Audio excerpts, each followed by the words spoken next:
Dentro del tema 5 vamos a comentar una de las técnicas de mayor recorrido histórico en el tratamiento de los problemas de ansiedad por parte de los psicólogos. Me estoy refiriendo a la desensibilización sistemática. Los objetivos que se persiguen para aprender a utilizar la técnica de la desensibilización sistemática son conocer las teorías psicológicas que explican el funcionamiento de la misma, encontrar respuestas incompatibles con la ansiedad o activación, como puede ser la respuesta de relajación, ser capaces de construir una jerarquía de ansiedad y conocer los pasos que hay que llevar en la aplicación de la desensibilización sistemática. Fue Wolpe, allá por el año 1958, quien publicó un manual titulado Psicoterapia por inhibición recíproca, siendo considerado como el padre de la técnica. El mérito de Wolpe es doble. Por una parte, proponer una técnica para tratar los problemas de ansiedad. Por otro, es la primera vez que una técnica psicológica se describe tan pormenorizadamente. A partir de la lectura de ese libro, cualquier psicólogo podría ser capaz de aplicarla. Es conveniente que conozcamos o revisamos algunos conceptos para entender el funcionamiento de la desensibilización sistemática.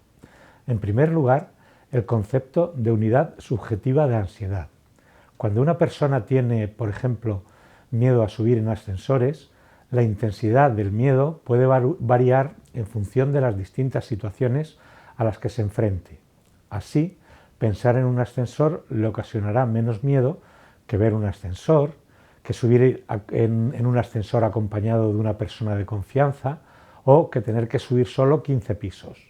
El sujeto podría puntuar en una escala imaginaria que va de 0 a 100 puntos, donde 0 es ninguna ansiedad, 50 sería un grado de malestar medio y 100 sería la máxima ansiedad que se puede experimentar, las distintas situaciones descritas relacionadas con los ascensores. Otro concepto relacionado con lo anterior es el de jerarquía de estímulos. Estas situaciones descritas se podrían organizar en orden creciente de malestar para aplicar la desensibilización sistemática.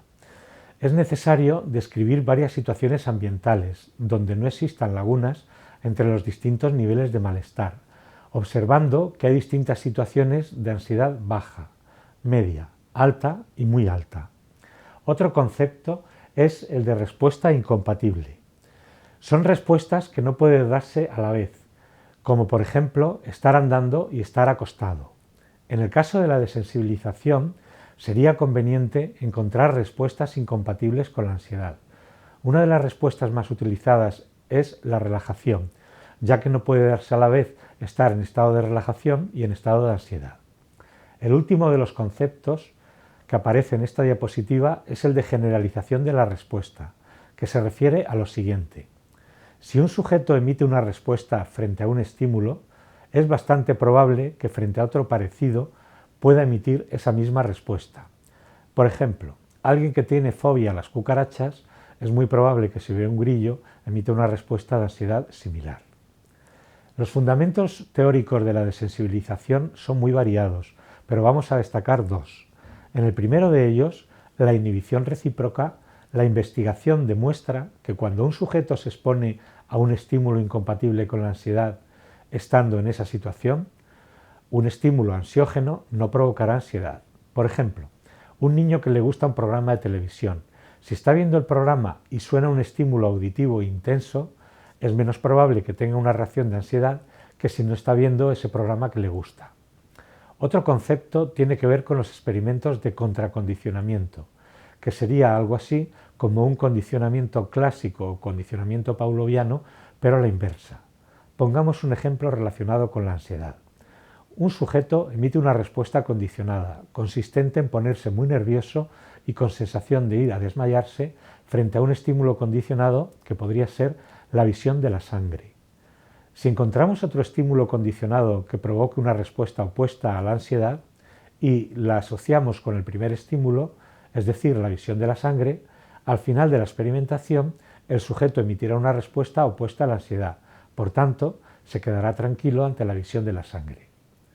Los estudios sobre el funcionamiento de la técnica demuestran que hay algunas variables que tenemos que tener en cuenta a la hora de aplicarla. Si el sujeto presenta ansiedad a estímulos concretos, puede seleccionarse para su aplicación, pero si la ansiedad es ante estímulos abstractos o estímulos difícilmente reproducibles, por ejemplo, a la idea de morir, a que no sepa cómo actuar en general, etc., en estos casos es mejor decidirse por otra técnica y no utilizarla. Cuando los estímulos que provocan la ansiedad son estímulos claramente condicionados, entonces puede servir esta técnica. Cuando la ansiedad es ilógica, es decir, el sujeto no está expuesto a un peligro real, entonces también conviene aplicarla. Por ejemplo, un paciente sabe que realmente no corre tanto peligro ante subir a un ascensor manifestando que no tiene lógica pasarlo tan mal, pero no puedo evitar la reacción.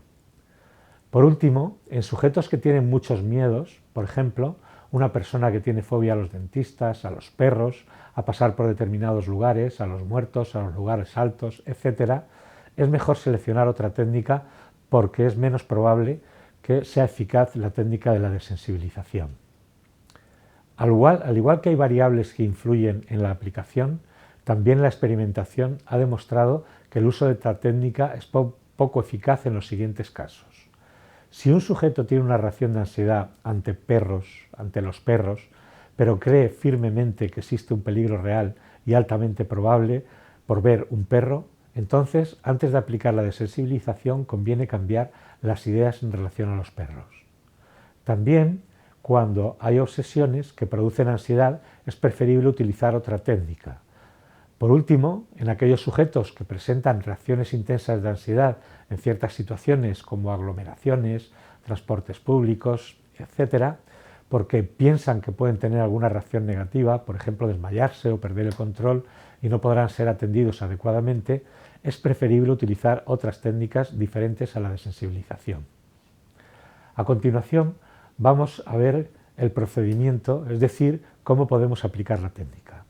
En primer lugar, conviene explicar al sujeto las características de la misma, las bases teóricas, en un lenguaje que sea comprensible para él, lo que en la intervención psicológica se denomina fase psicoeducativa. Después, habrá que entrenar al sujeto en una técnica que provoque una respuesta incompatible con la ansiedad, como por ejemplo la técnica de la relajación, el control de la respiración o la hipnosis.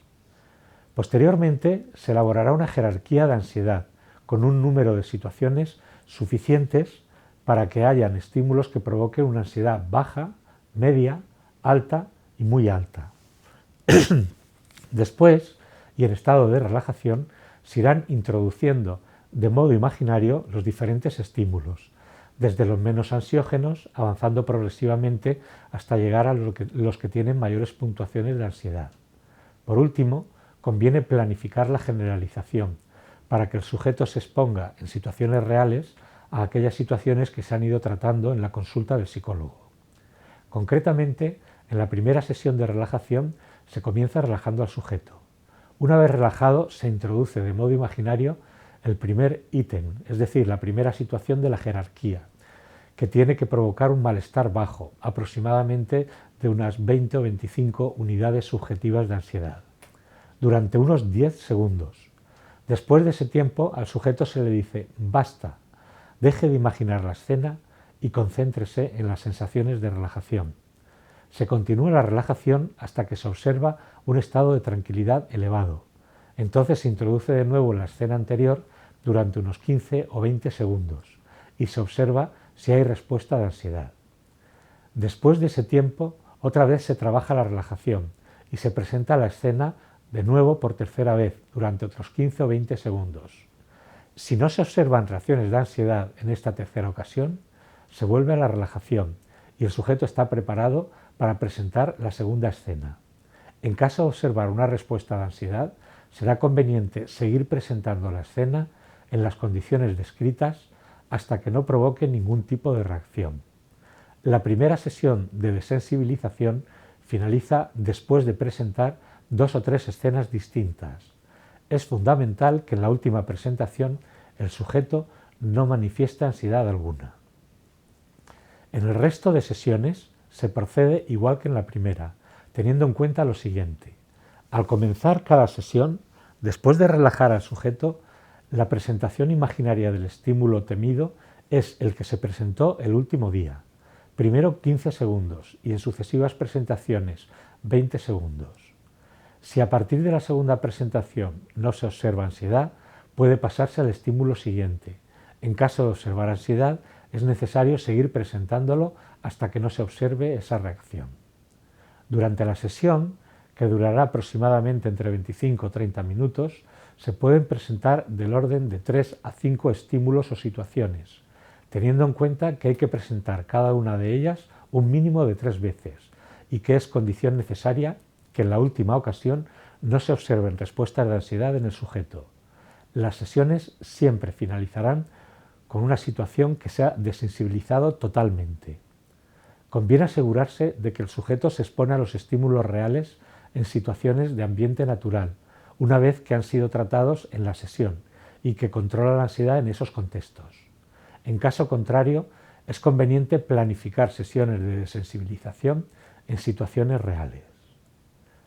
El procedimiento que hemos analizado se denomina desensibilización imaginaria, siendo el más tradicional en el tratamiento de los problemas de ansiedad, pero existen muchas variantes del mismo que se han mostrado eficaces también en la intervención psicológica, como la desensibilización in vivo, que consiste en aplicar el procedimiento en situaciones reales, en lugar de en la imaginación.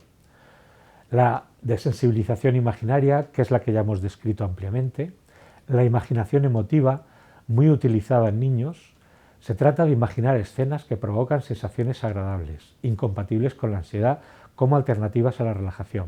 Por ejemplo, decimos al niño que imagine que es su héroe favorito y que está viviendo una escena agradable.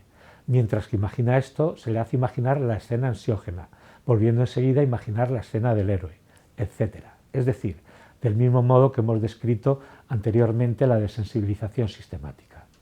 Otra variante es la desensibilización por modelos, que consiste en exponer a otro sujeto, distinto al que estamos tratando, a las situaciones ansiógenas, en presencia del paciente, de tal modo que en este caso lo que pretendemos es que se pueda producir un aprendizaje por imitación o aprendizaje por observación. Otra variante es la grupal, que puede utilizarse cuando varios sujetos tienen una misma ansiedad y la jerarquía de ansiedad es similar a todos ellos, como puede ser la fobia a volar en avión. También puede automatizarse el proceso a través de las tecnologías actuales, por ejemplo, con un ordenador que enseña imágenes relajantes y luego escenas ansiógenas. Después imágenes relajantes, todo ello muy cuidado y organizado para que cumpla con las condiciones de la desensibilización. Por último, cada vez va siendo más común los entornos virtuales y las aplicaciones para ordenador, móviles y tabletas en el tratamiento de algunos problemas de ansiedad, como por ejemplo algunos lugares que podéis visitar en las páginas web que tenéis en el temario, en el tema de la asignatura. Aunque creo que este vídeo ha podido ser un poco extenso, espero que los conceptos y el procedimiento relacionado con la desensibilización haya quedado claro. Muchas gracias.